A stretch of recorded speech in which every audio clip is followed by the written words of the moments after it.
ಸ್ನೇಹಿತರೆ, ನಾನಿವತ್ತು ನಿಮಗೆ ಎಕ್ಸ್ಪ್ಲೇನ್ ಮಾಡ್ತಿರೋ ಮೂವಿ 2020ರಲ್ಲಿ ಬಿಡುಗಡೆಯಾಗಿದ್ದ ಪೆಂಗ್ವಿನ್ ಎಂಬ ತಮಿಳು ಭಾಷೆಯ ಮಿಸ್ಟರಿ ಹಾಗೂ ಕ್ರೈಮ್ ಥ್ರಿಲ್ಲರ್ ಚಿತ್ರ. ಈ ಮೂವಿಯ ಕಾನ್ಸೆಪ್ಟ್ ಏನಂದ್ರೆ, ಊಟಿಯಲ್ಲಿ ಒಬ್ಬ serial psycho killer Charlie Chaplin ವೇಷದಲ್ಲಿ ಬಂದು ಸ್ಕೂಲ್ ಮಕ್ಕಳನ್ನ ಕಿಡ್ನಾಪ್ ಮಾಡಿಕೊಂಡು ಹೊರಟು ಹೋಗ್ತಿರ್ತಾನೆ. ಹೀಗೆ ನಿಗೂಢವಾಗಿ ಕಿಡ್ನಾಪ್ ಆಗ್ತಿದ್ದ ಯಾವ ಮಗು ಕೂಡ ವಾಪಸ್ ಬರ್ತಿರೋದಿಲ್ಲ.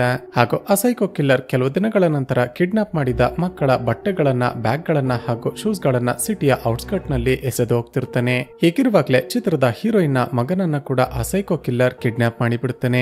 ಸೊ ಚಿತ್ರದಲ್ಲಿ ಮುಂದೇನಾಯ್ತು? ಚಾರ್ಲಿ ಚಾಪ್ಲಿನ್ ವೇಷದಲ್ಲಿ ಬಂದು ಮಕ್ಕಳನ್ನ ಕಿಡ್ನಾಪ್ ಮಾಡ್ತಿರುವ ಆ ಸೀರಿಯಲ್ ಸೈಕೋ ಕಿಲ್ಲರ್ ಯಾರು? ಆತ ಯಾಕೆ ಮಕ್ಕಳನ್ನ ಕಿಡ್ನಾಪ್ ಮಾಡಿ ಕೊಲೆ ಮಾಡ್ತಿದ್ದಾನೆ? ಹೀರೋಯಿನ್ಗೆ ತನ್ನ ಚಿಕ್ಕ ಮಗನನ್ನ ಕಾಪಾಡಿಕೊಳ್ಳೋದಕ್ಕೆ ಸಾಧ್ಯವಾಯ್ತಾ? ಚಿತ್ರದಲ್ಲಿ ರಿವೀಲ್ ಆಗುವ ಬ್ಯಾಕ್ ಟು ಬ್ಯಾಕ್ ಟ್ವಿಸ್ಟ್ ಗಳ ಜೊತೆ ಕ್ಲೈಮ್ಯಾಕ್ಸ್ ನಲ್ಲಿ ರಿವೀಲ್ ಆಗುವ ಒಂದು ಅನ್ಎಕ್ಸ್ಪೆಕ್ಟೆಡ್ ಹಾಗೂ ಶಾಕಿಂಗ್ ಟ್ವಿಸ್ಟ್ ಆದ್ರೂ ಏನೆಂಬುದನ್ನ ಈ ವಿಡಿಯೋದಲ್ಲಿ ನೋಡ್ತಾ ಹೋಗೋಣ. ಚಿತ್ರದ ಮೊದಲ ಸೀನ್ನಲ್ಲಿ ರಾತ್ರಿ ಹೊತ್ತು ಚಾರ್ಲಿ ಚಾಪ್ಲಿನ್ ವೇಷ ಹಾಕಿಕೊಂಡು ನಿಂತಿರುವ ಒಬ್ಬ ವ್ಯಕ್ತಿಯನ್ನ ನೋಡ್ತೀವಿ. ಆತ ತಾನು ಕಿಡ್ನಾಪ್ ಮಾಡಿಕೊಂಡು ಬಂದಿದ್ದ ಒಬ್ಬ ಚಿಕ್ಕ ಹುಡುಗನನ್ನ ಕೊಲೆ ಮಾಡಿ ಅವನನ್ನ ತುಂಡು ತುಂಡಾಗಿ ಕತ್ತರಿಸಿ ಬಿಡುತ್ತಾನೆ. ಆ ಬಾಡಿ ಪಾರ್ಟ್ಸ್ ಗಳನ್ನೆಲ್ಲ ಒಂದು ಚೀಲದಲ್ಲಿ ಹಾಕಿಕೊಂಡು ಅಲ್ಲೇ ಇದ್ದ ಒಂದು ಕೆರೆಯ ಬಳಿ ಹೋಗ್ತಾನೆ. ನೋಡ್ತಿದ್ದ ಹಾಗೆ ಆ ಚೀಲದ ಸಮೇತ ಕೆರೆಯ ಒಳಗಡೆ ಹೋಗಿ ಮುಳುಗಿ ಬಿಡುತ್ತಾನೆ. ಹಾಗೂ ಇಲ್ಲಿಗೆ ಈ ಸೀನ್ ಕಟ್ ಆಗುತ್ತೆ. ನೆಕ್ಸ್ಟ್ ಸೆಕೆಂಡ್ ನಲ್ಲೇ ಚಿತ್ರದ ಹೀರೋಯಿನ್ ಆಗಿರುವ ರಿದಮ್ಗೆ ಎಚ್ಚರವಾಗುತ್ತೆ. ಸ್ನೇಹಿತರೆ, ಇದರರ್ಥ ಇಷ್ಟೊತ್ತು ನಾವು ನೋಡಿದ್ದೆಲ್ಲ ರಿದಮ್ಗೆ ಬಿದ್ದಿರುವ ಒಂದು ಕೆಟ್ಟ ಕನಸಾಗಿರುತ್ತೆ. ರಿದಮ್ ಎದ್ದು ಹೊರಗಡೆ ಬಂದಾಗ ಆಕೆಯ ಫ್ಯಾಮಿಲಿ ಮೆಂಬರ್ಸ್ ಗಳ ಪರಿಚಯವಾಗುತ್ತೆ. ಸ್ನೇಹಿತರೆ, ರಿದಮ್ ಗೌತಮ್ ಎಂಬ ವ್ಯಕ್ತಿಯನ್ನ ಎರಡನೇ ಮದುವೆಯಾಗಿರ್ತಾಳೆ. ರಿದಮ್ಗೆ ಭಾವನ ಹಾಗೂ ಅಭಿ ಎಂಬ ಇಬ್ಬರು ಕ್ಲೋಸ್ ಫ್ರೆಂಡ್ಸ್ ಇರ್ತಾರೆ. ಹಾಗೂ ರಿದಮ್ ಸೈರಸ್ ಎಂಬ ಒಂದು ನಾಯಿಯನ್ನ ಕೂಡ ಸಾಕಿಕೊಂಡಿರ್ತಾಳೆ. ಸದ್ಯ ರಿದಮ್ 7 ತಿಂಗಳ ತುಂಬು ಗರ್ಭಿಣಿಯಾಗಿರ್ತಾಳೆ. ನಂತರ ರೆಗ್ಯುಲರ್ ಚೆಕಪ್ಗೆ ಅಂತ ಅದೇ ಊರಿನಲ್ಲಿದ್ದ ಹಾಸ್ಪಿಟಲ್ಗೆ ಬಂದಿರ್ತಾಳೆ. ಡಾಕ್ಟರ್ಗಾಗಿ ವೇಟ್ ಮಾಡ್ತಾ ಕೂತಿದ್ದಾಗ 6 ವರ್ಷಗಳ ಹಿಂದೆ ನಡೆದಿದ್ದ ಒಂದು ಫ್ಲಾಶ್ ಬ್ಯಾಕ್ ಅನ್ನ ನೆನಪಿಸಿಕೊಳ್ತಾಳೆ. ಸ್ನೇಹಿತರೆ, 6 ವರ್ಷಗಳ ಹಿಂದೆ ರಿದಮ್ ರಘು ಎಂಬ ಒಬ್ಬ ವ್ಯಕ್ತಿಯನ್ನ ಪ್ರೀತಿಸಿ ಮದುವೆಯಾಗಿರ್ತಾಳೆ. ಇವರಿಬ್ಬರಿಗೆ ಅಜಯ್ ಎಂಬ ಒಬ್ಬ ಮುದ್ದಾದ ಮಗ ಕೂಡ ಹುಟ್ಟಿರುತ್ತಾನೆ. ಹೀಗಿರುವಾಗಲೇ ಒಂದು ದಿನ ರಿದಮ್ಲ ಬೆಸ್ಟ್ ಫ್ರೆಂಡ್ ಆಗಿರುವ ಭಾವನಾಳ ತಂದೆ ತೀರಿಕೊಂಡಿದ್ದಾರೆ ಅಂತ ಗೊತ್ತಾಗುತ್ತೆ. ತಕ್ಷಣವೇ ಇಬ್ಬರು ಭಾವನಾಳ ಮನೆಗೆ ಹೋಗಿ ಆಕೆಗೆ ಸಮಾಧಾನ ಮಾಡಿ ಆಕೆಯ ತಂದೆಯ ಅಂತಿಮ ಸಂಸ್ಕಾರಕ್ಕೆ ಸಹಾಯ ಮಾಡ್ತಿರ್ತಾರೆ. ಇವರಿಬ್ಬರು ಮನೆಯ ಒಳಗಡೆ ಕೆಲಸ ಮಾಡ್ತಿದ್ರೆ ಹೊರಗಡೆ ಆಟವಾಡ್ತಿದ್ದ ಈಕೆ ಮಗ ಅಜಯ್ ಇದ್ದಕ್ಕಿದ್ದ ಹಾಗೆ ಕಾಣೆಯಾಗಿ ಬಿಡುತ್ತಾನೆ. ತಮ್ಮ ಮಗ ಕಾಣಿಸ್ತಿಲ್ಲ ಅಂತ ಗೊತ್ತಾಗ್ತಿದ್ದ ಹಾಗೆ ಒಂದೇ ಸರಿ ಶಾಕ್ ಆದ ರಿದಮ್ ಹಾಗೂ ರಘು ಮನೆಯ ಸುತ್ತಮುತ್ತ ಎಲ್ಲ ಕಡೆ ಹುಡುಕ್ತಾರೆ. ತುಂಬಾ ಹೊತ್ತು ಹುಡುಕಿದ ನಂತರ ಅಲ್ಲೇ ಪಾರ್ಕ್ ನಲ್ಲಿ ಆಟ ಆಡ್ತಿದ್ದ ಅಜಯ್ ಇವರಿಗೆ ಸಿಗ್ತಾನೆ. ಇಲ್ಲಿಗೆ ಸೀನ್ ಕಟ್ಟಾಗಿ ಚಿತ್ರದ ಕಥೆ ಈಗ ಪ್ರೆಸೆಂಟ್ ಗೆ ಬರುತ್ತೆ. ಇನ್ನು ಕೂಡ ಡಾಕ್ಟರ್ ಗಾಗಿ ವೇಟ್ ಮಾಡ್ತಿರುವಾಗ ಅಲ್ಲೇ ಒಂದು ಜೇನುಗೂಡು ಕಟ್ಟಿರೋದನ್ನ ರಿದಮ್ ನೋಡ್ತಾಳೆ. ಅದನ್ನ ನೋಡ್ತಿದ್ದ ಹಾಗೇನೆ ರಿದಮ್ ತುಂಬಾನೇ ಪ್ಯಾನಿಕ್ ಆಗಿ ಪ್ರಜ್ಞೆ ತಪ್ಪಿ ಬಿದ್ದು ಬಿಡ್ತಾಳೆ. ಸ್ನೇಹಿತರೆ, ರಿದಮ್ಗೆ ಜೇನುಗಳನ್ನ ಹಾಗೂ ನೊಣಗಳನ್ನ ನೋಡಿದ್ರೆ ತುಂಬಾನೇ ಪ್ಯಾನಿಕ್ ಆಗ್ತಿರುತ್ತೆ. ಅದಕ್ಕೆ ರೀಸನ್ ಏನು ಅಂತ ಚಿತ್ರದಲ್ಲಿ ಮುಂದೆ ನಮಗೆ ಗೊತ್ತಾಗುತ್ತೆ. ಈಗ ಪ್ರಜ್ಞೆ ತಪ್ಪಿದ್ದ ರಿದಮ್ಳನ್ನ ಅಲ್ಲೇ ಇದ್ದ ಸ್ಟಾಫ್ ಗಳು ತಕ್ಷಣವೇ ಒಳಗಡೆ ಕರೆದುಕೊಂಡು ಹೋಗಿ ಟ್ರೀಟ್ ಮಾಡ್ತಾರೆ. ನಂತರ ಡಾಕ್ಟರ್ ಹೊಟ್ಟೆಯಲ್ಲಿರುವ ಮಗುವಿಗೆ ಏನಾದ್ರೂ ತೊಂದರೆಯಾಗಿದೆಯಾ ಅಂತ ಚೆಕ್ ಮಾಡೋದಕ್ಕೆ ಅಲ್ಟ್ರಾಸೌಂಡ್ ಸ್ಕ್ಯಾನಿಂಗ್ ಅನ್ನ ಮಾಡ್ತಾರೆ. ಸ್ಕ್ಯಾನ್ ಮಾಡಿದ ನಂತರ ಡಾಕ್ಟರ್ ಹೀಗೆ ಹೇಳ್ತಾರೆ, ರಿದಮ್, ಅದೆಷ್ಟು ಸಾರಿ ಹೇಳಿದ್ದೀನಿ ಟೆನ್ಷನ್ ಆಗ್ಬೇಡ ಹಾಗೂ ಪ್ಯಾನಿಕ್ ಆಗ್ಬೇಡ ಅಂತ. ನೀನು ಪದೇ ಪದೇ ಈ ರೀತಿ ಪ್ಯಾನಿಕ್ ಆಗ್ತಿದ್ರೆ ನಿನ್ನ ಹೊಟ್ಟೆಯಲ್ಲಿ ಬೆಳೆಯುತ್ತಿರುವ ಮಗುಗೆ ಖಂಡಿತ ತೊಂದರೆಯಾಗುತ್ತೆ. ನಿನಗೆ ಏನಾದ್ರೂ ನೋಡಿ ಪ್ಯಾನಿಕ್ ಆಗುತ್ತೆ ಅನ್ಸಿದ್ರೆ ದಯವಿಟ್ಟು ಅದರಿಂದ ದೂರ ಇರುವಂತ ಸಜೆಸ್ಟ್ ಮಾಡ್ತಾರೆ. ಸರಿ ಅಂತ ರಿದಮ್ ಅಲ್ಲಿಂದ ಕಾರ್ ನಲ್ಲಿ ತನ್ನ ಮನೆಯ ಕಡೆ ಹೊರಡ್ತಾಳೆ. ದಾರಿಯಲ್ಲಿ ಬರ್ತಿದ್ದಾಗ ವೆಸ್ಟ್ ಲೇಕ್ ಎಂಬ ಒಂದು ಸೈನ್ ಬೋರ್ಡ್ ಅನ್ನ ನೋಡಿ ಆ ಕೆರೆಯ ಕಡೆ ಕಾರನ್ನ ತಿರುಗಿಸ್ತಾಳೆ. ಇಲ್ಲಿಗೆ ಸೀನ್ ಕಟ್ಟಾಗಿ ಚಿತ್ರದಲ್ಲಿ ಈಗ ಮತ್ತೆ 6 ವರ್ಷಗಳ ಹಿಂದಿನ ಫ್ಲಾಶ್ ಬ್ಯಾಕ್ ಅನ್ನ ತೋರಿಸಲಾಗುತ್ತೆ. ಆ ದಿನ ಎಂದಿನಂತೆ ತನ್ನ ಮಗನನ್ನ ಕರೆದುಕೊಂಡು ಬರೋದಕ್ಕೆ ಅಂತ ರಿದಮ್ ಸ್ಕೂಲ್ ಬಳಿ ಹೋಗಿರ್ತಾಳೆ. ಸ್ಕೂಲ್ ಮುಗಿದ ನಂತರ ಎಲ್ಲ ಮಕ್ಕಳು ಹೊರಗಡೆ ಬಂದ್ರು ಕೂಡ ಈಕೆ ಮಗ ಅಜಯ್ ಮಾತ್ರ ಬರೋದೇ ಇಲ್ಲ. ರಿದಮ್ಗೆ ಟೆನ್ಷನ್ ಆಗಿ ತಕ್ಷಣವೇ ಅಜಯ್ನ ಕ್ಲಾಸ್ಮೇಟ್ ಆಗಿದ್ದ ಒಬ್ಬಳು ಹುಡುಗಿಯನ್ನ ವಿಚಾರಿಸ್ತಾಳೆ. ಆ ಹುಡುಗಿ, ಆಂಟಿ, ಸ್ವಲ್ಪ ಸಮಯದ ಮುಂಚೆ ಚಾರ್ಲಿ ಚಾಪ್ಲಿನ್ ಇಲ್ಲಿಗೆ ಬಂದು ಅಜಯ್ನನ್ನ ಕರೆದುಕೊಂಡು ಹೋದ ಅಂತ ಹೇಳ್ತಾಳೆ. ಆ ಹುಡುಗಿಯ ಮಾತುಗಳನ್ನ ಕೇಳಿದ ರಿದಮ್ಗೆ ಮತ್ತಷ್ಟು ಟೆನ್ಷನ್ ಆಗುತ್ತೆ. ತಕ್ಷಣವೇ ರಘುಗೆ ಈ ವಿಷಯವನ್ನ ಇನ್ಫಾರ್ಮ್ ಮಾಡಿ ಇಬ್ಬರು ಹೋಗಿ ಪೊಲೀಸ್ ಸ್ಟೇಷನ್ ನಲ್ಲಿ ಕಂಪ್ಲೇಂಟ್ ಕೊಡ್ತಾರೆ. ತಕ್ಷಣವೇ ಪೊಲೀಸರು ಊಟಿಯ ಎಲ್ಲ ಪೊಲೀಸ್ ಸ್ಟೇಷನ್ಗೆ ಇನ್ಫಾರ್ಮೇಶನ್ ಕೊಟ್ಟು ಅಜಯ್ನನ್ನ ಹುಡುಕೋದಕ್ಕೆ ಶುರು ಮಾಡ್ತಾರೆ. ಪೊಲೀಸರ ಟೀಮ್ ಜೊತೆ ರಿದಮ್ ಹಾಗೂ ರಘು ಕೂಡ ತಮ್ಮ ಮಗನನ್ನ ಹುಡುಕೋದಕ್ಕೆ ಶುರು ಮಾಡ್ತಾರೆ. ಆಗ ಸ್ಕೂಲ್ ನಿಂದ ಸ್ವಲ್ಪ ದೂರದಲ್ಲಿ ಅಂದ್ರೆ ಕಾಡಿನ ಬಳಿ ಒಂದು ಹೂವಿನ ಬೊಕ್ಕೆ ಸಿಗುತ್ತೆ. ಆ ಬೊಕ್ಕೆ ಮೇಲೆ ರೆಸ್ಟ್ ಇನ್ ಪೀಸ್ ಅಂತ ಬರ್ದಿರುತ್ತೆ. ಹಾಗೂ ಬೊಕ್ಕೆ ಮೇಲೆ ತುಂಬಾನೇ ನೊಣಗಳು ಕೂತಿರುತ್ತವೆ. ರೆಸ್ಟ್ ಇನ್ ಪೀಸ್ ಅಂತ ಬರ್ದಿರುವ ಆ ಬೊಕ್ಕೆಯನ್ನ ನೋಡಿದ ರಿದಮ್ಗೆ ತುಂಬಾನೇ ಭಯ ಆಗೋದಕ್ಕೆ ಶುರುವಾಗುತ್ತೆ. ಖಂಡಿತ ತನ್ನ ಮಗನಿಗೆ ಏನೋ ತೊಂದರೆಯಾಗಿದೆ ಅಂತ ಅದೇ ಪ್ಯಾನಿಕ್ ನಲ್ಲಿ ಪ್ರಜ್ಞೆ ತಪ್ಪಿ ಬಿದ್ದು ಬಿಡ್ತಾಳೆ. ಸ್ನೇಹಿತರೆ, ಅಂದಿನಿಂದಲೇ ರಿದಮ್ಗೆ ನೊಣಗಳನ್ನ ಹಾಗೂ ಜೇನುಗಳನ್ನ ನೋಡಿದ್ರೆ ಪ್ಯಾನಿಕ್ ಆಗ್ತಿರುತ್ತೆ. ಇಲ್ಲಿಗೆ ಸೀನ್ ಕಟ್ ಆಗಿ 1 ವರ್ಷದ ನಂತರ ಕೂಡ ಪೊಲೀಸರಿಗೆ ಅಜಯ್ನನ್ನ ಫೈಂಡ್ ಔಟ್ ಮಾಡೋದಕ್ಕೆ ಸಾಧ್ಯನೇ ಆಗಿರೋದಿಲ್ಲ. ತನ್ನ ಮಗ ಈಗ ಬರ್ತಾನೆ ಆಗ ಬರ್ತಾನೆ ಅಂತ ಕಾಯ್ತಿದ್ದ ರಿದಮ್ ದಿನೇ ದಿನೇ ಡಿಪ್ರೆಷನ್ಗೆ ಹೊರಟೋಗಿರ್ತಾಳೆ. ಖುದ್ದು ತಾನೇ ಸಿಟಿಯಲ್ಲೆಲ್ಲ ತನ್ನ ಮಗ ಮಿಸ್ಸಿಂಗ್ ಆಗಿದ್ದಾನೆ ಅಂತ ಪಾಂಪ್ಲೆಟ್ ಗಳನ್ನ ಅಂಟಿಸ್ತಿರ್ತಾಳೆ. ಹೀಗಿರುವಾಗ್ಲೇ ಒಂದು ದಿನ ಕಾಣೆಯಾಗಿರುವ ಅಜಯ್ನ ವಸ್ತುಗಳು ಕಾಡಿನ ಬಳಿ ಬಿದ್ದಿವೆ ಅಂತ ಪೊಲೀಸರಿಗೆ ಇನ್ಫಾರ್ಮೇಶನ್ ಬರುತ್ತೆ. ಈ ವಿಷಯ ಗೊತ್ತಾಗ್ತಿದ್ದ ಹಾಗೆ ರಿದಮ್ ತನ್ನ ಗಂಡನ ಜೊತೆ ಆ ಸ್ಪಾಟ್ಗೆ ಹೋಗ್ತಾಳೆ. ಹತ್ತಿರ ಹೋಗಿ ನೋಡಿದಾಗ ಅಲ್ಲಿ ಬಿದ್ದಿರುವ ಸ್ಕೂಲ್ ಯೂನಿಫಾರ್ಮ್ ಹಾಗೂ ಐಡಿ ಕಾರ್ಡ್ ತನ್ನ ಮಗ ಅಜಯ್ ಇದೆ ಅಂತ ಕನ್ಫರ್ಮ್ ಆಗುತ್ತೆ. ಹಾಗೂ ತನ್ನ ಮಗನ ಯೂನಿಫಾರ್ಮ್ಗೆ ರಕ್ತ ಅಂಟಿರೋದನ್ನ ನೋಡಿದ ರಿದಮ್ ಮತ್ತಷ್ಟು ಅಳೋದಕ್ಕೆ ಶುರು ಮಾಡ್ತಾಳೆ. ಇದನ್ನೆಲ್ಲ ನೋಡಿದ ಪೊಲೀಸರು ಅಜಯ್ ಸತ್ತು ಹೋದ ಅಂತ ಕೇಸನ್ನ ಕ್ಲೋಸ್ ಮಾಡಿಬಿಡ್ತಾರೆ. ಇಲ್ಲಿಗೆ ಸೀನ್ ಕಟ್ ಆಗಿ ಚಿತ್ರದ ಕಥೆ ಈಗ ಮತ್ತೆ ಪ್ರೆಸೆಂಟ್ಗೆ ಬರುತ್ತೆ. ಅಂದಿನಿಂದ ರಿದಮ್ ತನ್ನ ಮಗ ಇನ್ನೂ ಕೂಡ ಬದುಕಿದ್ದಾನೆ, ಆತ ಒಂದಲ್ಲ ಒಂದು ದಿನ ಬಂದೇ ಬರ್ತಾನೆ ಅಂತ ಆಗಾಗ ಈ ಕೆರೆಯ ಬಳಿ ಬರ್ತಿರ್ತಾಳೆ. ರಿದಮ್ ಹೀಗೆ ನಿಂತಿರುವಾಗ್ಲೇ ದೂರದಲ್ಲಿ ಯಾರೊಬ್ಬ ವ್ಯಕ್ತಿ ಕೂಗಾಡ್ತಿರುವ ಶಬ್ದ ಬರುತ್ತೆ. ರಿದಮ್ ಹೆದರಿಕೊಳ್ಳುತ್ತಲೇ ಹತ್ತಿರ ಹೋಗಿ ನೋಡಿದ್ರೆ ಒಬ್ಬ ವ್ಯಕ್ತಿ ರಕ್ತಸಿಕ್ತವಾಗಿ ಬಿದ್ದಿರ್ತಾನೆ. ಆ ವ್ಯಕ್ತಿ ಈಕೆಯನ್ನ ನೋಡ್ತಿದ್ದ ಹಾಗೆ, ಮೇಡಮ್ ಆತ ಮತ್ತೆ ವಾಪಸ್ ಬಂದಿದ್ದಾನೆ, ನಾನು ಅವನ ಮುಖವನ್ನ ನೋಡಿದ್ದೀನಿ, ಆತ ಮತ್ತೊಂದು ಮಗುವನ್ನ ಕಿಡ್ನಾಪ್ ಮಾಡ್ತಿದ್ದ, ನಿಮ್ಮ ಮಗನನ್ನ ಕೂಡ ಅವನೇ ಕಿಡ್ನಾಪ್ ಮಾಡಿರ್ಬೋದು ಅಂತ ಹೇಳ್ತಿರುವಾಗ್ಲೇ ಮಾಸ್ಕ್ ಹಾಕಿಕೊಂಡಿದ್ದ ಯಾರೊಬ್ಬ ವ್ಯಕ್ತಿ ದೂರದಲ್ಲಿ ಬರ್ತಿರೋದು ಕಾಣಿಸುತ್ತೆ. ಅದನ್ನ ನೋಡಿದ ಆ ವ್ಯಕ್ತಿ, ಮೇಡಮ್ ಈ ಮೊಬೈಲ್ ಅನ್ನ ತೆಗೆದುಕೊಳ್ಳಿ, ಇದರಲ್ಲಿ ಮಾಸ್ಕ್ ಹಾಕಿಕೊಂಡಿರುವ ಆ ಕಿಡ್ನಾಪರ್ ಯಾರು ಅಂತ ರೆಕಾರ್ಡ್ ಮಾಡಿದ್ದೀನಿ, ತಕ್ಷಣ ನೀವು ಇಲ್ಲಿಂದ ಹೊರಟು ಹೋಗಿ ಪೊಲೀಸರಿಗೆ ಇನ್ಫಾರ್ಮ್ ಮಾಡಿ ಅವನನ್ನ ಅರೆಸ್ಟ್ ಮಾಡಿಸಿ ಅಂತ ಹೇಳ್ತಾನೆ. ಆ ವ್ಯಕ್ತಿಯ ಮಾತುಗಳನ್ನ ಕೇಳಿ ಗಾಬರಿಯಾದ ರಿದಮ್ ತಕ್ಷಣವೇ ಅಲ್ಲಿಂದ ಓಡೋದಕ್ಕೆ ಶುರು ಮಾಡ್ತಾಳೆ. ಆದ್ರೆ ಓಡುವ ಬರದಲ್ಲಿ ಈಕೆ ತನ್ನ ಬ್ಯಾಗ್ ನಲ್ಲಿ ಇಟ್ಟುಕೊಂಡಿದ್ದ ಆ ವ್ಯಕ್ತಿ ಕೊಟ್ಟಿದ್ದ ಮೊಬೈಲ್ ಅಲ್ಲೇ ಬಿದ್ದು ಬಿಡುತ್ತೆ. ಆ ಕಡೆ ಚಾರ್ಲಿ ಚಾಪ್ಲಿನ್ ರೀತಿ ವೇಷ ಹಾಕಿಕೊಂಡು ಬಂದಿದ್ದ ಆ ಸೈಕೋ ಕಿಲ್ಲರ್ ಆ ವ್ಯಕ್ತಿಯನ್ನ ಹೊಡೆದು ಸಾಯಿಸಿ ಬಿಡ್ತಾನೆ. ಇನ್ನೇನು ಆ ಸೈಕೋ ರಿದಮ್ಲನ್ನ ಕೂಡ ಹಿಡಿದು ಬಿಡ್ತಾನೆ ಅನ್ನೋಷ್ಟರಲ್ಲಿ ಆಕೆ ಕಾರನ್ನ ಸ್ಟಾರ್ಟ್ ಮಾಡ್ಕೊಂಡು ಅಲ್ಲಿಂದ ಬಂದು ಬಿಡ್ತಾಳೆ. ಅಲ್ಲಿಂದ ಸ್ವಲ್ಪ ಮುಂದೆ ಬಂದು ಚೆಕ್ ಪೋಸ್ಟ್ ನಲ್ಲಿದ್ದ ಪೊಲೀಸರಿಗೆ ನಡೆದ ಎಲ್ಲವನ್ನ ಹೇಳ್ತಾಳೆ. ಆಗ ಅಲ್ಲಿದ್ದ ಪೊಲೀಸರಿಂದ ರಿದಮ್ಗೆ ಮತ್ತೊಂದು ಶಾಕಿಂಗ್ ವಿಷಯ ಗೊತ್ತಾಗುತ್ತೆ. ಅದೇನೆಂದ್ರೆ ಕಳೆದ 6 ತಿಂಗಳಲ್ಲಿ ಈ ಏರಿಯಾದಲ್ಲಿ ಹಲವಾರು ಮಕ್ಕಳು ಕಿಡ್ನಾಪ್ ಆಗಿದ್ದಾರೆ ಹಾಗೂ 3 ದಿನಗಳ ಹಿಂದೆ ತಾನೆ ಅಂಜನಾ ಎಂಬ ಒಬ್ಬಳು ಸ್ಕೂಲ್ ಹುಡುಗಿ ಕೂಡ ಮಿಸ್ಸಿಂಗ್ ಆಗಿದ್ದಾಳೆ ಅಂತ ಹೇಳ್ತಾನೆ. ಮುಂದುವರೆದು, ಮೇಡಮ್ ನೀವೇನೋ ತಲೆ ಕೆಡಿಸಿಕೊಳ್ಬೇಡಿ, ತಕ್ಷಣವೇ ಪೊಲೀಸರನ್ನ ಆ ಕೆರೆ ಬಳಿ ಹೋಗಿ ಚೆಕ್ ಮಾಡೋದಕ್ಕೆ ಹೇಳ್ತೀನಿ, ನೀವೀಗ ಮನೆಗೆ ಹೋಗಿ ಮತ್ತೇನಾದ್ರೂ ಇನ್ಫಾರ್ಮೇಶನ್ ಬೇಕಾದ್ರೆ ನಾನೇ ಕಾಲ್ ಮಾಡ್ತೀನಿ ಅಂತ ಹೇಳ್ತೇನೆ. ಸರಿ ಅಂತ ರಿದಮ್ ಮನೆಗೆ ವಾಪಸ್ ಬರ್ತಿದ್ದಾಗ ಇದ್ದಕ್ಕಿದ್ದ ಹಾಗೆ ಒಬ್ಬ ಚಿಕ್ಕ ಹುಡುಗ ಈಕೆ ಕಾರಿಗೆ ಅಡ್ಡ ಬರ್ತಾನೆ. ತಕ್ಷಣವೇ ಕಾರನ್ನ ಸ್ಟಾಪ್ ಮಾಡಿ ಕೆಳಗಡೆ ಇಳಿದು ಹೋಗಿ ಆ ಹುಡುಗ ಯಾರು ಅಂತ ನೋಡಿದಾಗ ಒಂದು ಶಾಕಿಂಗ್ ಟ್ವಿಸ್ಟ್ ರಿವೀಲ್ ಆಗುತ್ತೆ. ಸ್ನೇಹಿತರೆ, ಆ ಚಿಕ್ಕ ಹುಡುಗ ಬೇರೆ ಯಾರು ಅಲ್ಲ, 6 ವರ್ಷಗಳ ಹಿಂದೆ ಮಿಸ್ಸಿಂಗ್ ಆಗಿದ್ದ ಈಕೆ ಮಗ ಅಜಯ್. ತನ್ನ ಮಗ ಇನ್ನೂ ಕೂಡ ಸತ್ತಿಲ್ಲ, ಆತ ಬದುಕಿದ್ದಾನೆ ಅಂತ ಗೊತ್ತಾಗ್ತಿದ್ದ ಹಾಗೆ ರಿದಮ್ಗೆ ತುಂಬಾನೇ ಖುಷಿಯಾಗುತ್ತೆ. ಅಜಯ್ನ ಮೈ ಮೇಲೆ ತುಂಬಾನೇ ಗಾಯಗಳಾಗಿರುತ್ತೆ. ರಿದಮ್ ತಕ್ಷಣವೇ ತನ್ನ ಮಗನನ್ನ ಕರೆದುಕೊಂಡು ಡೇವಿಡ್ ಎಂಬ ಡಾಕ್ಟರ್ ಬಳಿಗೆ ಬರ್ತಾಳೆ. ಈಗ 6 ವರ್ಷಗಳ ಹಿಂದೆ ಮಿಸ್ಸಿಂಗ್ ಆಗಿದ್ದ ರಿದಮ್ಲ ಮಗ ಮತ್ತೆ ವಾಪಸ್ ಬಂದಿದ್ದಾನೆ ಅಂತ ಎಲ್ಲ ಕಡೆ ನ್ಯೂಸ್ ವೈರಲ್ ಆಗುತ್ತೆ. ಈ ಸುದ್ದಿ ಗೊತ್ತಾಗ್ತಿದ್ದ ಹಾಗೆ ಮಿಸ್ಸಿಂಗ್ ಆಗಿರುವ ಅಂಜನಾಳ ತಾಯಿ ಕೂಡ ಹಾಸ್ಪಿಟಲ್ಗೆ ಓಡಿ ಬರ್ತಾಳೆ. ತನ್ನ ಮಗಳ ಬಗ್ಗೆ ಅಜಯ್ಗೆ ಏನಾದ್ರೂ ಗೊತ್ತಿದ್ಯಾ ಅಂತ ವಿಚಾರಿಸೋದಕ್ಕೆ ಟ್ರೈ ಮಾಡ್ತಾಳೆ. ಆದ್ರೆ ಮೆಂಟಲಿ ತುಂಬಾನೇ ಡಿಸ್ಟರ್ಬ್ ಆಗಿದ್ದ ಅಜಯ್ ಯಾರ ಜೊತೆಗೂ ಸರಿಯಾಗಿ ಮಾತನಾಡ್ತಿರೋದಿಲ್ಲ. ತನ್ನ ಮಗ ಬದುಕಿದ್ದಾನೆ ಅಂತ ಗೊತ್ತಾಗ್ತಿದ್ದ ಹಾಗೆ ಅಜಯ್ನ ತಂದೆ ಅಂದ್ರೆ ರಿದಮ್ಲ ಮೊದಲ ಗಂಡ ರಘು ಹಾಸ್ಪಿಟಲ್ಗೆ ಬರ್ತಾನೆ. ಚೆಕಪ್ ಮಾಡಿದ ನಂತರ ಡಾಕ್ಟರ್ ಹೊರಗಡೆ ಬಂದು ಎಲ್ಲರಿಗೂ ಹೀಗೆ ಹೇಳ್ತಾರೆ, ಆ ಸೈಕೋ ಅಜಯ್ನನ್ನ ಕಿಡ್ನಾಪ್ ಮಾಡಿ ತುಂಬಾನೇ ಟಾರ್ಚರ್ ಮಾಡಿದ್ದಾನೆ. ನನ್ನ ಪ್ರಕಾರ ಆ ಸೈಕೋ ಕಳೆದ 6 ವರ್ಷಗಳಿಂದ ಅಜಯ್ನನ್ನ ಸರಪಳಿಯಲ್ಲಿ ಕಟ್ಟಿ ಹಾಕಿದ್ದಾನೆ. ತುಂಬಾನೇ ಗಲೀಜಾದ ಜಾಗದಲ್ಲಿ ಇದ್ದು ಅಜಯ್ ತುಂಬಾನೇ ಮೆಂಟಲಿ ಡಿಸ್ಟರ್ಬ್ ಆಗಿದ್ದಾನೆ.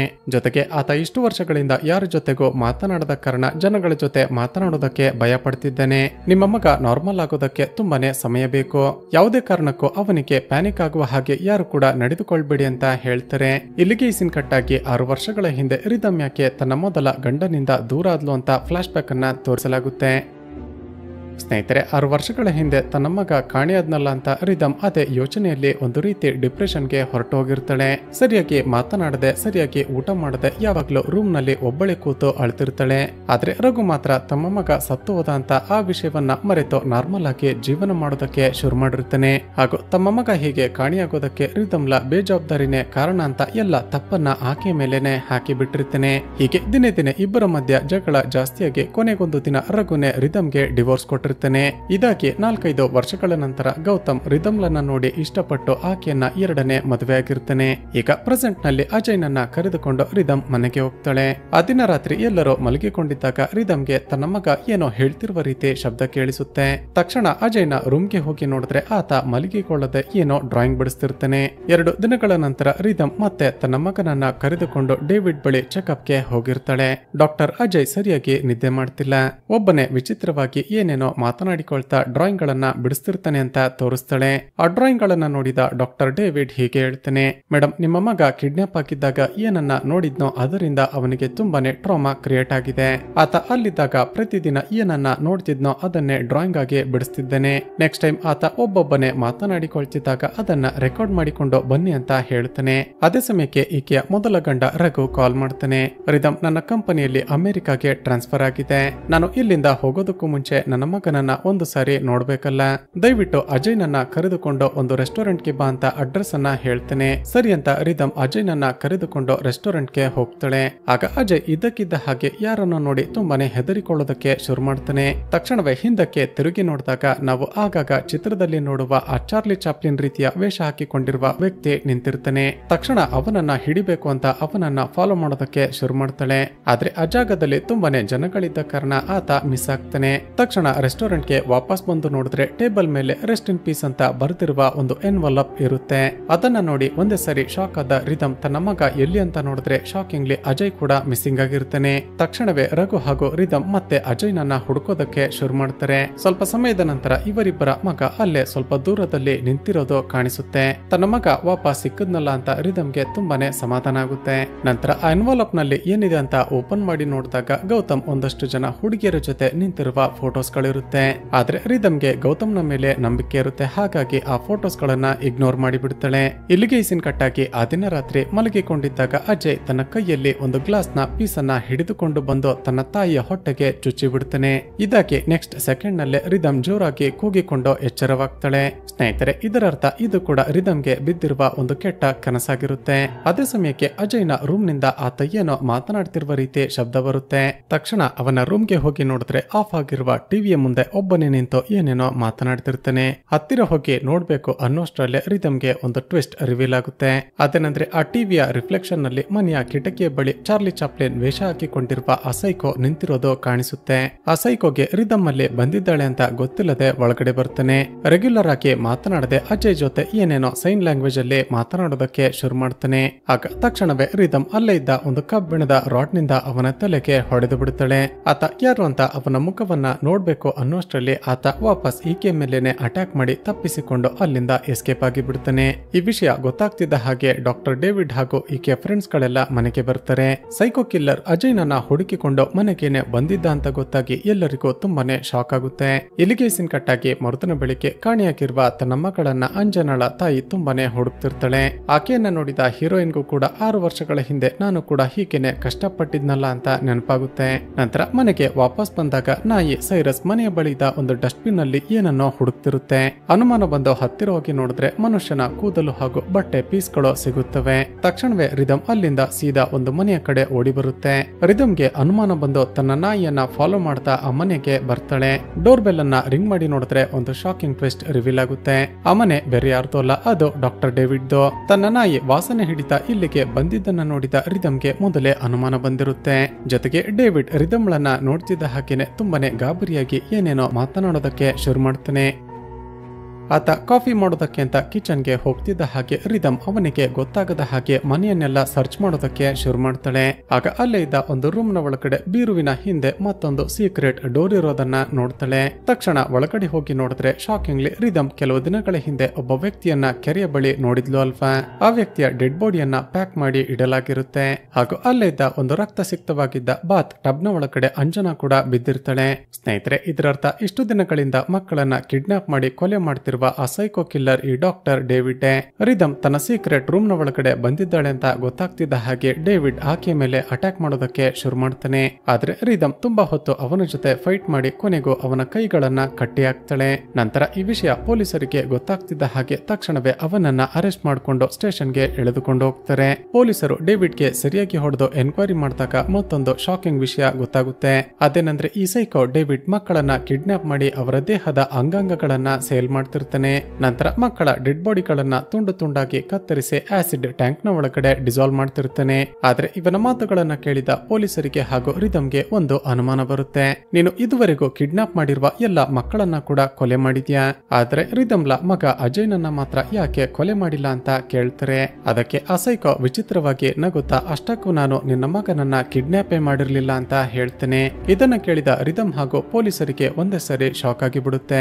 ಈತ ಕಿಡ್ನಾಪ್ ಮಾಡಿಲ್ಲ ಅನ್ನೋದಾದ್ರೆ ನನ್ನ ಮಗ ಇಷ್ಟು ವರ್ಷ ಎಲ್ಲಿದ್ದ, ಅವನನ್ನ ಕಿಡ್ನಾಪ್ ಮಾಡಿದ್ದಾರೋ, ಹಾಗಾದ್ರೆ ನನ್ನ ಮಗನಿಗೆ ಈಗಲೂ ಕೂಡ ಅಪಾಯ ಇದೆ ಅಂತ ತಕ್ಷಣವೇ ಮನೆಗೆ ಓಡಿ ಬರ್ತಾಳೆ. ನೋಡಿದ್ರೆ ಶಾಕಿಂಗ್ಲಿ ಈಕೆ ಗಂಡ ಗೌತಮ್ ರಕ್ತಸಿಕ್ತವಾಗಿ ಕೆಳಗಡೆ ಬಿದ್ದಿರ್ತಾನೆ. ಶಾಕ್ ಆದ ರಿದಮ್ ಏನಾಯ್ತು ಗೌತಮ್, ನಮ್ಮ ಮಗ ಎಲ್ಲಿದ್ದಾನೆ ಅಂತ ವಿಚಾರಿಸ್ತಾಳೆ. ಸ್ನೇಹಿತರೆ, ಈಗ ಗೌತಮ್ ಮತ್ತೊಂದು ಟ್ವಿಸ್ಟ್ ಅನ್ನ ರಿವೀಲ್ ಮಾಡ್ತಾನೆ. ರಿದಮ್ ಚಾರ್ಲಿ ಚಾಪ್ಲಿನ್ ರೀತಿ ವೇಷ ಹಾಕಿಕೊಂಡಿದ್ದ ಒಬ್ಬಳು ಲೇಡಿ ನನ್ನ ಮೇಲೆ ಅಟ್ಯಾಕ್ ಮಾಡಿ ಅಜಯ್ ನನ್ನ ಕಿಡ್ನಾಪ್ ಮಾಡಿಕೊಂಡು ಹೊರಟು ಹೋದ್ಲು ಅಂತ ಹೇಳ್ತಾನೆ. ಏನೋ ತಮ್ಮ ಮಗನನ್ನ ಕಿಡ್ನಾಪ್ ಮಾಡಿರೋದು ಒಬ್ಬಳು ಲೇಡಿನ ಅಂತ ಗೊತ್ತಾಗ್ತಿದ್ದ ಹಾಗೆ ರಿದಮ್ಗೆ ಒಂದು ವಿಷಯ ಸಡನ್ ಆಗಿ ಫ್ಲಾಶ್ ಆಗುತ್ತೆ. ಅದೇನಂದ್ರೆ ಅಜಯ್ ಇಷ್ಟು ದಿನ ಒಬ್ಬೊಬ್ಬನೇ ಮಾತನಾಡಿಕೊಳ್ತಾ ವಿಚಿತ್ರವಾಗಿರುವ ಡ್ರಾಯಿಂಗ್ ಗಳನ್ನ ಬಿಡಿಸ್ತಿದ್ದ ಅಲ್ವಾ, ಆ ಎಲ್ಲ ಡ್ರಾಯಿಂಗ್ ಗಳಲ್ಲೂ ಕೂಡ ಕಿಡ್ನಾಪರ್ ನ ಎಡಗೈಯಲ್ಲಿ ವೆಪನ್ ಇರೋದನ್ನ ಬಿಡಿಸಿರ್ತಾನೆ. ಇದರರ್ಥ ಆ ಕಿಡ್ನಾಪರ್ ಲೆಫ್ಟ್ ಹ್ಯಾಂಡರ್ ಅಂತ ರಿದಮ್ಗೆ ಅರ್ಥ ಆಗುತ್ತೆ. ಕಿಡ್ನಾಪರ್ ಲೆಫ್ಟ್ ಹ್ಯಾಂಡರ್ ಅಂತ ಗೊತ್ತಾಗ್ತಿದ್ದ ಹಾಗೇನೆ ರಿದಮ್ ಸೀದಾ ತನ್ನ ಫ್ರೆಂಡ್ ಭಾವನಾಳ ಮನೆಗೆ ಬರ್ತಾಳೆ. ಯಾಕಂದ್ರೆ ಭಾವನ ಕೂಡ ಲೆಫ್ಟ್ ಹ್ಯಾಂಡರ್ ಆಗಿರ್ತಾಳೆ. ಸ್ನೇಹಿತರೆ, ಈಗ ರಿವೀಲ್ ಆಗುತ್ತೆ ಚಿತ್ರದ ಅಲ್ಟಿಮೇಟ್ ಟ್ವಿಸ್ಟ್. ರಿದಮ್ ಆಕೆ ಮನೆಗೆ ಹೋಗ್ತಿದ್ದ ಹಾಗೇನೆ ಅರ್ಥವಾಗುತ್ತೆ ಭಾವನನೇ ತನ್ನ ಮಗನನ್ನ ಕಿಡ್ನಾಪ್ ಮಾಡಿರೋದು ಅಂತ. ಭಾವನ ಈಕೆಗೆ ಗನ್ ಪಾಯಿಂಟ್ ಮಾಡಿ ಏನನ್ನೋ ಕುಡಿಯೋದಕ್ಕೆ ಕೊಡ್ತಾಳೆ. ಅದನ್ನ ಕುಡಿದ್ರೆ ಮಾತ್ರನೇ ವಾಪಸ್ ನಿನ್ನ ಮಗನನ್ನ ನಿನಗೆ ಕೊಡ್ತೀನಿ ಅಂತ ಹೇಳ್ತಾಳೆ. ಸರಿ ಅಂತ ರಿದಮ್ ಮೊದಲಿಗೆ ಅದನ್ನ ಕುಡಿದು ಬಿಡ್ತಾಳೆ. ಈಗ ಭಾವನ ಅಷ್ಟಕ್ಕೂ ಯಾಕೆ ಅಜಯ್ನನ್ನ ಕಿಡ್ನಾಪ್ ಮಾಡಿದ್ಲು ಅಂತ ಒಂದು ಫ್ಲಾಶ್ ಬ್ಯಾಕ್ ಅನ್ನ ಹೇಳ್ತಾಳೆ. ಸ್ನೇಹಿತರೆ, ಈಗ ಗೊತ್ತಾಗುವ ಒಂದು ವಿಷಯವೇನೆಂದ್ರೆ ರಿದಮ್ ಒಬ್ಬಳು ಅನಾಥೆ. ಆಕೆಯನ್ನ ಭಾವನಾಳ ತಂದೆ ತಾಯಿನೇ ದತ್ತು ಪಡೆದುಕೊಂಡು ಅವರ ಮನೆಗೆ ಕರೆದುಕೊಂಡು ಹೋಗಿರ್ತಾರೆ. ಭಾವನ ಓದೋದ್ರಲ್ಲಿ ಅಷ್ಟೊಂದು ಶಾರ್ಪ್ ಆಗಿರೋದಿಲ್ಲ, ಆದ್ರೆ ರಿದಮ್ ತುಂಬಾನೇ ಚೆನ್ನಾಗಿ ಓದಿ ಕ್ಲಾಸ್ಗೆ ಫಸ್ಟ್ ಬರ್ತಿರ್ತಾಳೆ. ಸೊ ಪ್ರತಿದಿನ ಭಾವನಾಳ ತಂದೆ ತಾಯಿ ರಿದಮ್ಲ ಎಕ್ಸಾಂಪಲ್ ಅನ್ನ ಕೊಟ್ಟು ಆಕೆಗೆ ತುಂಬಾನೇ ಟಾರ್ಚರ್ ಮಾಡ್ತಿರ್ತಾರೆ. ಈ ರಿದಮ್ ಮನೆಗೆ ಬಂದ ನಂತರವೇ ತನಗೆ ಈ ರೀತಿ ಪ್ರಾಬ್ಲಮ್ ಆಗ್ತಿರೋದು ಅಂತ ಭಾವನಾಗೆ ಆಕೆ ಮೇಲೆ ದ್ವೇಷ ಶುರುವಾಗಿರುತ್ತೆ. ಹೀಗೆ ಬೆಳೀತಾ ಬೆಳೀತಾ ಭಾವನ ರಿದಮ್ಲನ್ನ ಮತ್ತಷ್ಟು ಹೇಟ್ ಮಾಡೋದಕ್ಕೆ ಶುರು ಮಾಡಿರ್ತಾಳೆ. ಭಾವನ ರಿದಮ್ಲ ಮೊದಲ ಗಂಡ ರಘುನನ್ನ ಇಷ್ಟಪಟ್ಟಿರ್ತಾಳೆ. ಆದ್ರೆ ರಘು ನೋಡಿದ್ರೆ ಭಾವನಾಳನ್ನ ರಿಜೆಕ್ಟ್ ಮಾಡಿ ರಿದಮ್ಲನ್ನ ಮದುವೆ ಆಗಿರ್ತಾನೆ. ಇದಾದ ಮೇಲಂತೂ ಭಾವನಾಗೆ ಈಕೆ ಮೇಲೆ ಮತ್ತಷ್ಟು ಜಲಸೆ ಶುರುವಾಗಿರುತ್ತೆ. ಹೇಗಾದ್ರೂ ಮಾಡಿ ಈಕೆ ಮೇಲೆ ಸೇಡನ್ನ ತೀರಿಸಿಕೊಳ್ಳಬೇಕು ಅಂತ ಆಕೆ ಮಗನನ್ನ ಕಿಡ್ನಾಪ್ ಮಾಡಿರ್ತಾಳೆ. ಆ ಮೂಲಕ ರಿದಮ್ ಪ್ರತಿದಿನ ತನ್ನ ಮಗನನ್ನ ಮಿಸ್ ಮಾಡಿಕೊಂಡು ಒದ್ದಾಡ್ತಿರೋದನ್ನ ಭಾವನ ನೋಡಿ ಎಂಜಾಯ್ ಮಾಡ್ತಿರ್ತಾಳೆ. ಕೆಲವು ದಿನಗಳ ನಂತರ ರಘು ಹಾಗೂ ರಿದಮ್ ಡಿವೋರ್ಸ್ ಮಾಡಿಕೊಂಡ್ರು ಅಂತ ಗೊತ್ತಾದ ಮೇಲಂತೂ ಮತ್ತಷ್ಟು ಖುಷಿ ಪಟ್ಟಿರ್ತಾಳೆ. ಹೀಗೆ ಸುಮಾರು 6 ವರ್ಷಗಳ ನಂತರ ಈಕೆ ಕೂಡಿ ಹಾಕಿರುವ ಅಜಯ್ ನನ್ನ ಕದಿರ್ ಎಂಬ ಒಬ್ಬ ವ್ಯಕ್ತಿ ನೋಡಿಬಿಟ್ಟಿರ್ತಾನೆ. ಆತ ಹೊರಗಡೆ ಬಂದು ಎಲ್ಲಿ ತನ್ನ ಬಗ್ಗೆ ಹೇಳಿಬಿಡ್ತಾನೋ ಅಂತ ಅವನನ್ನ ಸಾಯಿಸಿ ಬಿಡ್ತಾಳೆ. ಹೀಗೆ ಇವರಿಬ್ಬರು ಆ ಕಡೆ ಫೈಟ್ ಮಾಡ್ತಿರುವಾಗ ಅಜಯ್ ತಪ್ಪಿಸಿಕೊಂಡು ಅಲ್ಲಿಂದ ಓಡಿ ಬಂದಿರ್ತಾನೆ. ಈಗ ಪ್ರೆಸೆಂಟ್ ನಲ್ಲಿ ಆ ಸೈಕೋ ಭಾವನ ನಗುತ್ತಾ ಮತ್ತೊಂದು ಟ್ವಿಸ್ಟ್ ಅನ್ನ ರಿವೀಲ್ ಮಾಡ್ತಾಳೆ. ನಿನಗೆ ಸ್ವಲ್ಪ ಸಮಯದ ಮುಂಚೆ ಕೊಟ್ಟಿದ್ದ ಆ ಜ್ಯೂಸ್ ನಲ್ಲಿ ವಿಷವನ್ನ ಮಿಕ್ಸ್ ಮಾಡಿದ್ದೆ. ನಿನಗೆ ಕೇವಲ 1 ಗಂಟೆ ಮಾತ್ರನೇ ಟೈಮ್ ಇದೆ. ನೀನು ಹಾಗೂ ನಿನ್ನ ಹೊಟ್ಟೆಯಲ್ಲಿರುವ ಮಗು ಇಬ್ಬರು ಕೂಡ ಸತ್ತು ಹೋಗ್ತೀರಾ ಅಂತ ಅಜಯ್ ಬಗ್ಗೆ ಹೇಳದೇನೆ ತನಗೆ ತಾನೇ ಶೂಟ್ ಮಾಡಿಕೊಂಡು ಸತ್ತು ಹೋಗ್ತಾಳೆ.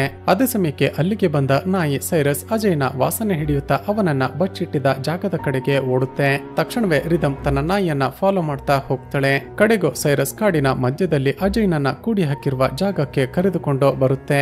ಆ ಮೂಲಕ ರಿದಮ್ ತನ್ನ ಮಗನನ್ನ ಕಾಪಾಡಿ ತಕ್ಷಣ ಹೋಗಿ ಹಾಸ್ಪಿಟಲ್ಗೆ ಅಡ್ಮಿಟ್ ಆಗ್ತಾಳೆ. ಸರಿಯಾದ ಸಮಯಕ್ಕೆ ಹೋಗಿ ಹಾಸ್ಪಿಟಲ್ಗೆ ಅಡ್ಮಿಟ್ ಆದ ಕಾರಣ ರಿದಮ್ಗಾಗ್ಲಿ ಆಕೆ ಹೊಟ್ಟೆಯಲ್ಲಿದ್ದ ಮಗುವಿಗಾಗ್ಲಿ ಯಾವುದೇ ತೊಂದರೆ ಆಗೋದಿಲ್ಲ. ಡಾಕ್ಟರ್ಗಳು ಆಕೆ ಕುಡಿದಿದ್ದ ವಿಷಯವನ್ನ ಆಪರೇಷನ್ ಮಾಡಿ ಹೊರಗಡೆ ತೆಗಿತಾರೆ. ಹೀಗೆ ದಿನಗಳು ಕಳೆದಂತೆ ಅಜಯ್ ಕೂಡ ಎಲ್ಲ ಹುಡುಗರ ರೀತಿ ನಾರ್ಮಲ್ ಆಗೋದಕ್ಕೆ ಶುರು ಮಾಡ್ತಾನೆ ಹಾಗೂ ಇಲ್ಲಿಗೆ ಈ ಚಿತ್ರ ಮುಕ್ತಾಯವಾಗುತ್ತೆ. ಸ್ನೇಹಿತರೆ, ಚಿತ್ರದ ಕತೆ ಇಷ್ಟವಾಗಿದ್ರೆ ಈ ವಿಡಿಯೋಗೆ ಒಂದು ಲೈಕ್ ಮಾಡಿ ಶೇರ್ ಮಾಡೋದನ್ನ ಮರೆಯಬೇಡಿ. ಇದೇ ರೀತಿಯ ವಿಡಿಯೋಸ್ಗಾಗಿ ಈ ಚಾನಲ್ ಅನ್ನ ಸಬ್ಸ್ಕ್ರೈಬ್ ಮಾಡಿಕೊಂಡು ಪಕ್ಕದಲ್ಲೇ ಇರುವ ಬೆಲ್ ಐಕಾನ್ ಅನ್ನ ಕ್ಲಿಕ್ ಮಾಡಿ.